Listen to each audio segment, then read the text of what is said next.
Medical ground पर जमानत पाने के लिए अरविंद केजरीवाल ने तिहाड़ जेल में जानबूझकर कम सैलरी की डाइट लेने लगे और दवा लेने के मामले में कोताही बरतनी शुरू कर दी। इस बात की जानकारी मिलते ही एलजी सक्सेना ने वो सारे कदम उठाए ताकि अरविंद केजरीवाल कोई नया ड्रामा न शुरू कर पाए।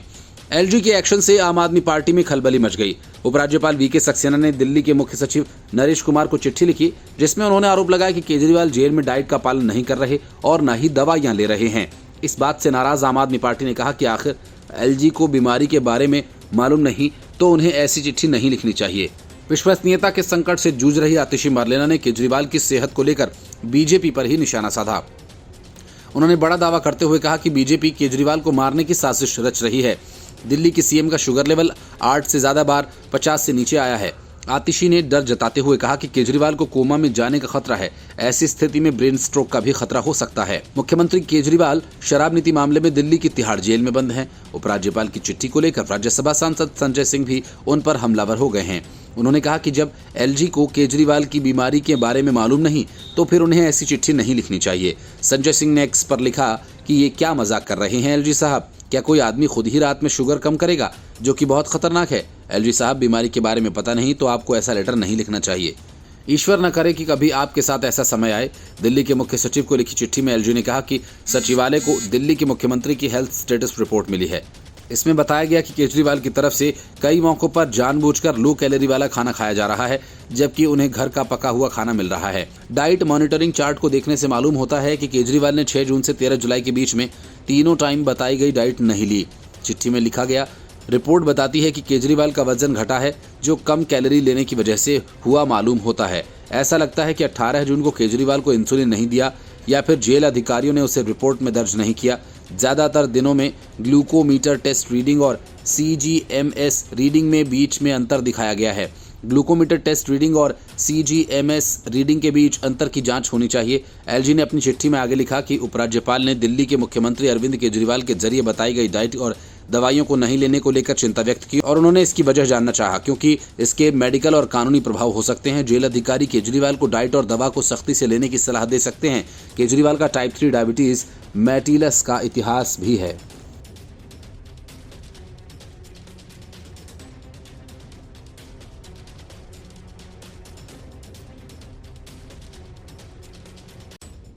विधानसभा चुनाव के करीब आते ही हरियाणा कांग्रेस में आपसी महाभारत छिड़ गई है। एक तरफ भूपेंद्र सिंह हुड्डा हैं तो दूसरी तरफ कुमारी शैलजा। हुड्डा से तकरार के चलते हाल ही में किरण चौधरी और उनकी बेटी श्रुति चौधरी बीजेपी में शामिल हो गईं, लेकिन इस झटके के बाद भी कांग्रेस में कलह जारी है।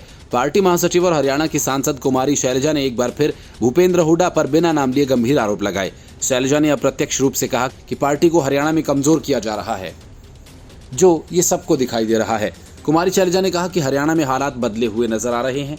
क्या हुड्डा पार्टी को कमजोर करने की कोशिश कर रहे हैं? इस सवाल पर शैलजा ने कहा कि जो ये सबको दिख रहा है वो इंचार्ज हैं, इनका काम करने का अपना तरीका है। सारी बातें मीडिया के सामने नहीं करनी चाहिए, लेकिन सारी बातें सबके सामने हैं। क्या पार्टी प्रभारी दीपक बाबरिया कार्यकर्ताओं को एकजुट नहीं कर पा रहे? इस पर शैलजा ने कहा कि ये भी सबके सामने है। हरियाणा प्रदेश कांग्रेस ने दीपेंद्र हुड्डा के लिए पदयात्रा की घोषणा की थी, जो उन्होंने शुरू भी की थी।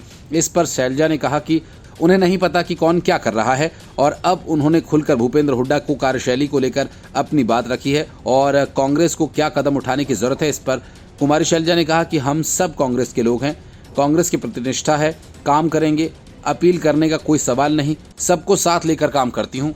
कुछ लोग अलग चलने में ही विश्वास करते हैं। पिछले कुछ वर्षों की राजनीति देख लीजिए, कोई मन बना ही ले कि उसे सहयोग नहीं करना और न देना है, ये तो वो जाने। शैलजा ने अप्रत्यक्ष तरीके से भूपेंद्र सिंह हुड्डा पर निशाना साधा। कुमारी शैलजा ने कहा कि पिछले अनुभव के आधार पर ये मेरा कहना है कि कोई सीएम होता है तो वो लीड करता है, लेकिन जब हम विपक्ष में होते हैं तो किसी पार्टी को प्रोजेक्ट नहीं करती। ये फैसला बाद में हाईकमान करता है, ये परंपरा रही है। देखते हैं कि पार्टी हाईकमान क्या करता है। कुमारी शैलजा भी इसी महीने पदयात्रा करेंगी। इसको लेकर उन्होंने बताया, यात्रा हमने जनवरी में शुरू की थी और क्योंकि लोकसभा बीच में आया था, बीच में रोकी गई थी, फिर चुनाव के बाद हम ये यात्रा अलग ढंग से करेंगे। पहले लोकसभा की बात की, अब विधानसभा चुनाव है तो इसका दूसरा प्रारूप होगा। हमने रूपरेखा दी है, हम जुलाई के आखिर में फिर से इसे शुरू करेंगे। खास तौर पर शहरी इलाके, थोड़ी मेहनत करने की जरूरत है। लोकसभा चुनाव के नतीजे देखकर लगा कि पार्टी को और मेहनत करनी चाहिए।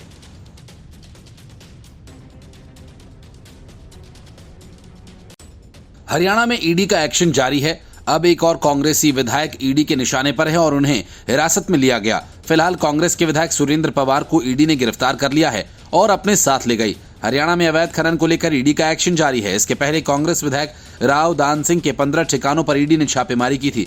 अब सूबे के सोनीपत के ईडी ने अरेस्ट कर लिया है। इससे पहले जनवरी में ईडी ने सोनीपत में पवार और उनके सहयोगियों से जुड़े परिसरों, करनाल में भाजपा नेता मनोज वाधवा के आवासों और यमुनानगर जिले में इनेलो विधायक दिलबाग सिंह और उसके सहयोगियों के आवासों की तलाशी ली थी।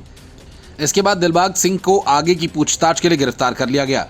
मनी लॉन्ड्रिंग का ये मामला हरियाणा पुलिस की कई एफआईआर से उपजा है, जो यमुनानगर और आसपास के जिलों में पिछले दिनों लीज पर अवधि समाप्त होने और अदालत के आदेश के बाद भी बोल्डर, बजरी और रेत के कथित अवैध खनन की जांच के लिए दर्ज की गई थी। केंद्रीय एजेंसी ई रावण योजना में कथित धोखाधड़ी की जांच की जा रही है। ऑनलाइन पोर्टल है जिसे हरियाणा सरकार ने 2020 में रॉयल्टी और करों के संग्रह को आसान बनाने और खनन क्षेत्रों में कर चोरी को रोकने के लिए लाया था।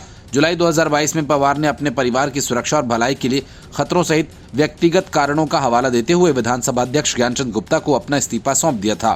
पवार ने आगे लिखा था कि मेरे बेटे को जान से मारने की धमकियां मिल रही हैं, लेकिन चूंकि आपने मुझे आश्वासन दिया है कि हमें पर्याप्त सुरक्षा प्रदान की जाएगी, इसलिए मैं अपना इस्तीफा वापस ले रहा हूं। पवार ने कहा था कि अध्यक्ष ने मुझे व्यक्तिगत रूप से आकर उनसे मिलने के लिए कहा। उन्होंने मुझे और अन्य विधायकों को आश्वासन दिया कि हमारी सुरक्षा सुनिश्चित करने के लिए पर्याप्त उपाय किए जाएंगे और दोषियों का पता लगाकर उन्हें गिरफ्तार किया जाएगा। यमुनानगर इलाके में अवैध खनन मामले में पवार की गिरफ्तारी हुई है और 400 से 500 करोड़ रुपए की मनी लॉन्ड्रिंग से जुड़ा केस है। इस काले धन को अवैध खनन से अर्जित किया गया था। इससे पहले 4 जनवरी को ईडी की टीम ने सोनीपत से कांग्रेस विधायक सुरेंद्र पवार, दिलबाग सिंह और उनके सहयोगियों के ठिकानों पर छापेमारी की थी। ये छापेमारी 20 से ज्यादा लोकेशंस पर की गई थी। अभी ईडी अधिकारी अपने साथ विधायक सुरेंद्र पवार के आवास और कार्यालय से कुछ जरूरी कागजात ले गए। इसके पहले ईडी की टीम ने हरियाणा के पूर्व सीएम भूपेंद्र हुड्डा के करीबी विधायक रावदान सिंह के 15 ठिकानों पर छापेमारी की थी। बहादुरगढ़ में 15 घंटे रेड चली थी, जबकि गुरुग्राम आवास में 24 घंटे तक ईडी की टीम ने जांच की थी। 1392 करोड़ के घोटाले में ईडी की टीम ने छापेमारी की थी। इसी तरह ईडी की टीम ने फ्लैट घोटाला मामले में हरियाणा के ही कांग्रेस विधायक धर्म सिंह छोक्कर के ठिकानों पर भी बीते माह रेड डाली थी और बाद में उनके बेटे को अरेस्ट किया था। ऐसे में अब हरियाणा में कांग्रेस के विधायक ईडी के निशाने पर मामला अवैध खनन से जुड़ा हुआ है। Bureau report, news of India.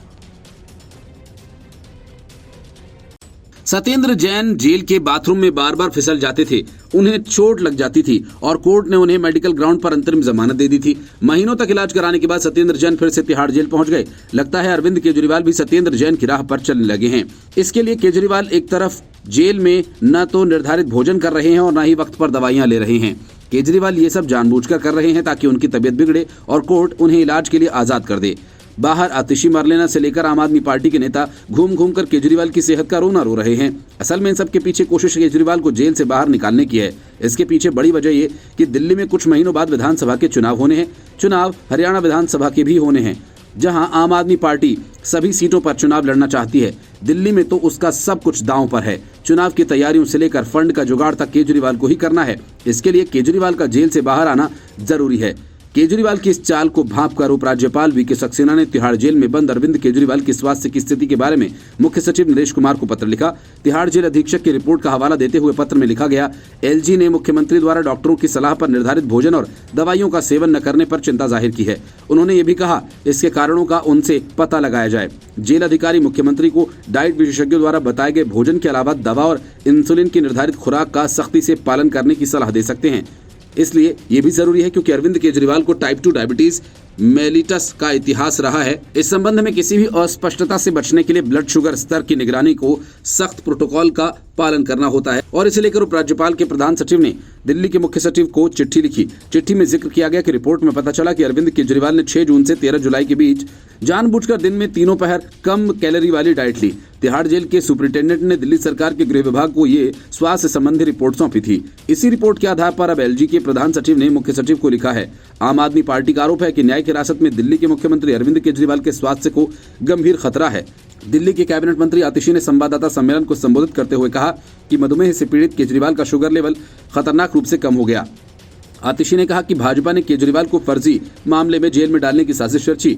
उनके स्वास्थ्य को गंभीर खतरा है। उनका वजन 8.5 किलोग्राम कम हो गया और सोते समय उनका शुगर स्तर 5 बार 50 से नीचे चला गया। ये विशेष रूप से मधुमेह रोगी के लिए चिंताजनक स्थिति है। सियासी तौर पर जब ममता बनर्जी राज्यपाल सीवी आनंद बोस से जीत नहीं पाई तो उन्होंने डर्टी ट्रिक्स का सहारा लिया और एक महिला को मोहरा बनाकर सीधा राज्यपाल के चरित्र हनन पर उतर आई। ममता बनर्जी की इस घटिया सियासत पर राज्यपाल सीवी बोस ने मुख्यमंत्री ममता बनर्जी पर बड़ा आरोप लगाया। उन्होंने कहा कि राजभवन के स्टाफर के साथ यौन उत्पीड़न के जो आरोप उनके ऊपर लगे, इसके पीछे ममता बनर्जी की भूमिका है। राजभवन कोलकाता के एक्स हैंडल से मामले को लेकर सोशल मीडिया प्लेटफॉर्म एक्स पर पोस्ट भी किया गया। इसमें कहा गया कि ये एक प्रॉक्सी वॉर है जिसमें मुख्यमंत्री आम लोगों की गाढ़ी कमाई के पैसे से महंगे वकील पर उड़ा रही हैं।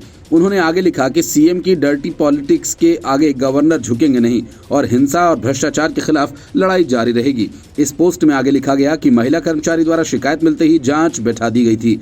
ये इन हाउस जांच एक पूर्व जज कर रहे थे। इन हाउस इंक्वायरी की जो शुरुआती रिपोर्ट थी उसमें कहा गया था कि पुलिस कार में ले जाए जाने से पहले शिकायतकर्ता ने राजभवन से लगे पुलिस आउटपोस्ट में करीब 2 घंटे बिताए। रोचक बात यह है कि यहाँ तैनात पुलिस कर्मचारी महिला और अन्य लोगों का करीबी जान पड़ता है। ऐसा लगता है कि इन लोगों ने मिलकर राज्यपाल के खिलाफ मनगढ़ंत आरोपों की कहानी तैयार की है। 2 मई 2024 के बाद अचानक फैब्रिकेटेड आरोप सामने आने लगे। असल में मई महीने में पश्चिम बंगाल राजभवन की एक संविदा महिला कर्मचारी ने राज्यपाल पर छेड़छाड़ का आरोप लगाते हुए कोलकाता पुलिस में लिखित शिकायत दर्ज करवाई थी। तभी से इस मामले पर सियासी संग्राम मचा हुआ है। उस वक्त भी राज्यपाल ने आरोप को बेतुका नाटक बताया था। उन्होंने कहा था कि कोई भी उन्हें भ्रष्टाचार को उजागर करने और हिंसा पर अंकुश लगाने के उनके दृढ़ प्रयासों से रोक नहीं पाएगा। बोस ने चुनाव के दौरान राजनीतिक आकाओं को खुश करने के लिए अनधिकृत, नाजायज, दिखावटी और प्रेरित जांच करने की आड़ में राजभवन में पुलिस कर्मचारियों के प्रवेश पर प्रतिबंध लगाने का आदेश दिया था। इस बीच ममता बनर्जी ने राज्यपाल सीवी आनंद बोस द्वारा उनके खिलाफ दायर मानहानि मामले में कोलकाता हाईकोर्ट की सिंगल बेंच के आदेश को डिवीजन बेंच में चुनौती दी। अगले सप्ताह मामले पर सुनवाई होने की संभावना है।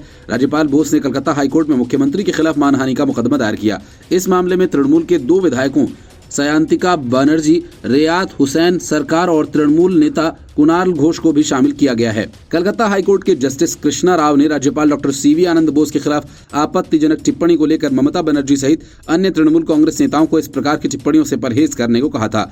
जज ने इस मामले में ममता सहित 4 तृणमूल नेताओं को 14 अगस्त तक राज्यपाल के खिलाफ सार्वजनिक रूप से कोई भी आपत्तिजनक या गलत बयानबाजी नहीं करने का अंतरिम निर्देश भी दिया है।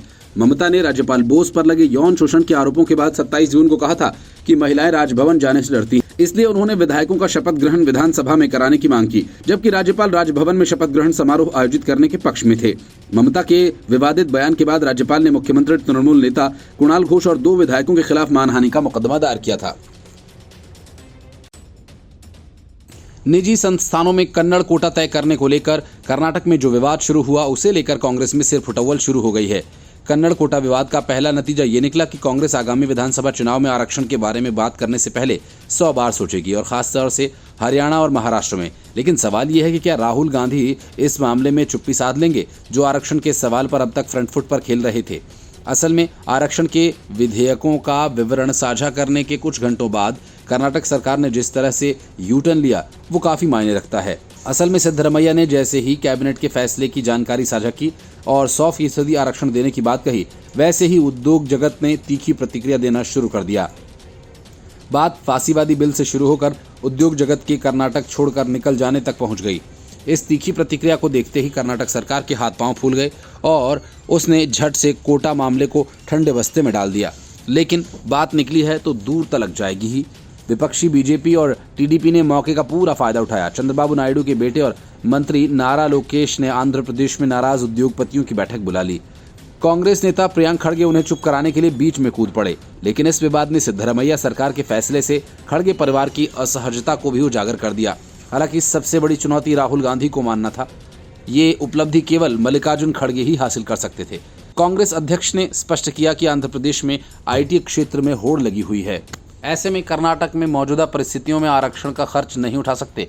खड़गे आखिरकार गांधी पर हावी हो गए, लेकिन ये शायद लंबे समय तक नहीं चल पाएगा। चूंकि राहुल गांधी समिति आगामी राज्य चुनावों और कोटा मुद्दे पर निर्णय लेने के लिए बैठती है, इसलिए उन्हें निश्चित रूप से बीच का रास्ता निकालने की उम्मीद होगी, जिसे पाना मुश्किल हो सकता है। फिलहाल राहुल गांधी ने राज्य सरकार से कहा कि वो कॉरपोरेट से बात करने के बाद कन्नड़ लोगों को कुछ आश्वासन दें ताकि सभी हितधारक खुश रहें और बीच का कोई रास्ता निकल सके।